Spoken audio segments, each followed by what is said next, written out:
tardes, sean bienvenidos a una nueva emisión acerca del Reporteronte, en donde las noticias son la fuente de información.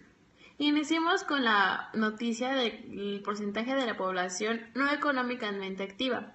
Pero, ¿qué es eso? Para mayor información, aquí tenemos a nuestro especialista Carlos Luna. Carlos Luna, vamos contigo. A su noticiero favorito. Hoy les vamos a hablar sobre la estructura y los elementos que la conforman, así como la definición de economía y las leyes económicas. Empezando, vamos a definir lo que es el funcionalismo estructural. Este observa la sociedad como una macroestructura integrada a su vez por unidades especializadas o instituciones sociales, ya sea la familia, el sistema educativo, la política, entre otros, en donde cada una cumple con una función. Como analogía se habla de los órganos de un cuerpo que juntos constituyen la estructura del mismo, pero en el que cada uno cumple una función. Ahora bien, dentro de esta estructura existe la estructura marxista. Carlos Marx se refería a dos términos, superestructura y estructura. La superestructura representaba todas las decisiones de gobierno que ya están legisladas y tenemos entre ellas, por ejemplo, el derecho a la propiedad privada y al hecho de que los ciudadanos son libres e iguales ante la ley. Marx aseguró que esto no es cierto, tan es así que se puede ver reflejada en la estructura, donde los obreros que a partir de la revolución industrial eran los productores de bienes y servicios no gozaban de tal igualdad ni de la propiedad privada. Ahora bien, pasaremos a lo que es un concepto de economía. El término economía podríamos adjudicarle dos acepciones: la relacionada con la ciencia y la asignada a la estructura de una nación.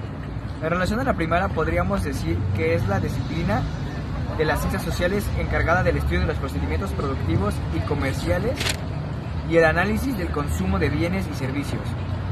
La segunda acepción es estructura económica y se refiere a la interconexión entre los sectores de la economía para producir bienes y servicios. Por último, vamos a hablarles sobre las leyes económicas. Una es la ley de oferta, y es que es el valor de cambio de un producto o servicios que va a estar determinado por el deseo de compra y posibilidades de la venta. La ley del valor, que es el valor de un bien o servicio y su valor va a ser determinado por la cantidad de tiempo que se invirtió haciendo el mismo producto. Y por último, la ley de los mercados, que es la riqueza que va a estar determinada por la producción, es decir, cuanto más producción, más riqueza. Muchas gracias por este segmento, hasta luego. Muchas gracias, Carlos, por esta información. Sigamos hablando de la economía.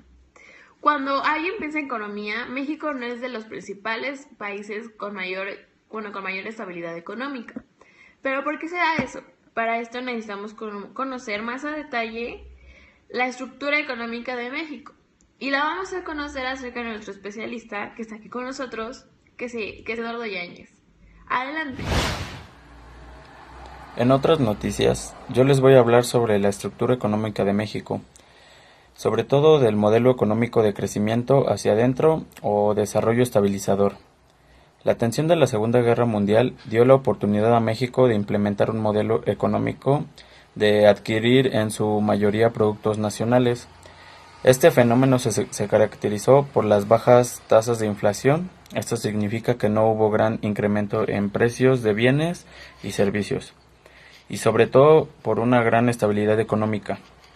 Se disminuyó la importación y se trajo maquinaria para así poder hacer los productos dentro del país. Y fue en ese momento cuando se dio un mayor incremento en las ciudades, ya que hubo gran migración de campesinos hacia las ciudades y aparte las zonas rurales fueron disminuyendo para así convertirse en ciudades. Gracias. Muchas gracias, Yáñez, por su explicación. Creo que nos quedó bastante claro acerca de cuál es el sector, la estructura económica de México, perdón. Ahora pasemos, todos sabemos que en México la principal fuente de ingresos en México es el sector primario. ¿Saben qué es? ¿Ustedes saben qué es en casa? ¿No? ¿Cuáles son los otros dos? A nosotros solamente nos suena uno. Para eso tenemos a nuestro compañero Eduardo Chávez, que hizo un reportaje acerca de esto. Adelante, Eduardo. Bueno, yo les voy a hablar sobre la economía de México, la cual está dividida en tres sectores: el sector primario, el sector secundario y el sector terciario. El primero depende de la ganadería, la agricultura, la minería y la explotación forestal, la pesca. El sector secundario es aquel que se dedica a la transformación de materias primas en productos terminados, también a la construcción y a la manufactura. Y por último está el sector terciario, el cual depende del comercio y los servicios y el transporte. Este sector depende del secundario para vender sus productos y es de suma importancia en la economía de toda nación.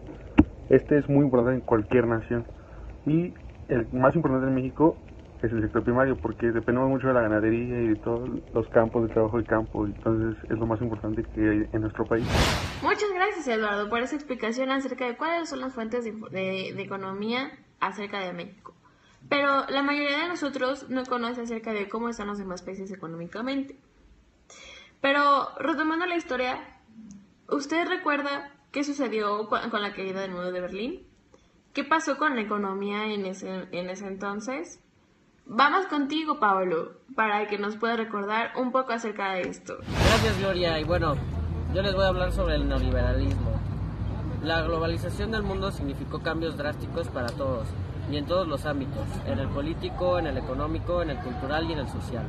Es decir, la globalización es un proceso multidimensional.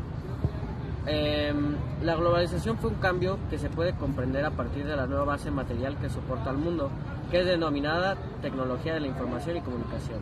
En otras partes, la aparición del Internet y el desarrollo de tecnologías de comunicación provocó cambios sustantivos en el mundo, en la manera en que nos comunicamos, en la política, en la economía, en el comercio electrónico. Incluso las redes sociales han permitido nuevas formas de hacer política, pero el lado oscuro de esta era es que ha permitido que el crimen haga de su infraestructura material. Ha crecido la trata de mujeres, la exportación, el narcotráfico, la clonación de tarjetas y otros ilícitos. Por otra parte, el neoliberalismo económico es la teoría económica que sirve de plataforma para la globalización. Para entenderlo mejor, recuerda que el sistema capitalista practica la doctrina liberal y predomina como sistema económico, especialmente después de la caída del muro de Berlín, y convirtió en un mundo bipolar, un mundo unipolar. Al igual que el liberalismo, el neoliberalismo define el libre comercio, pero sostiene que el Estado debe limitar su intervención a asuntos sociales, es decir, señala que el gobierno no debe intervenir en asuntos comerciales. Esta doctrina implica cambios que favorecen una economía mundial sin fronteras. Esta es porque la relación con la que tiene con la globalización. Gracias, Paolo, por recordarnos acerca de ese gran suceso. Creo que la mayoría de nosotros casi ya nos acordábamos. Pero retomando el tema de la economía de México, ¿usted recuerda qué pasó en 1995? ¿Recuerda qué fue lo que promulgaron los gobernantes? Aquí está con nuestro último especialista, Telles, quien nos va a mencionar un poco acerca de este tema. Adelante, Telles. Ahora les hablaré de la economía social en México. Desde 1995, México sufre altos índices de desigualdad social y esto representa más problemas que la misma pobreza. Por lo tanto, en este mismo año, el gobierno implementó una serie de programas focalizados que había tenido por objetivo transferir recursos directos con el fin de disminuir la pobreza. Otros sectores importantes es apoyo directo del campo, programas de empleo temporal, programas de educación, de salud y alimentación. Gracias a los procesos de globalización, el desarrollo humano toma importancia en la calidad de vida de la población. Muchísimas gracias, Telles, por esa información y hasta aquí queda nuestro reporterante de hoy. Gracias por vernos y espero en su casa les haya gustado esto. Buenas tardes.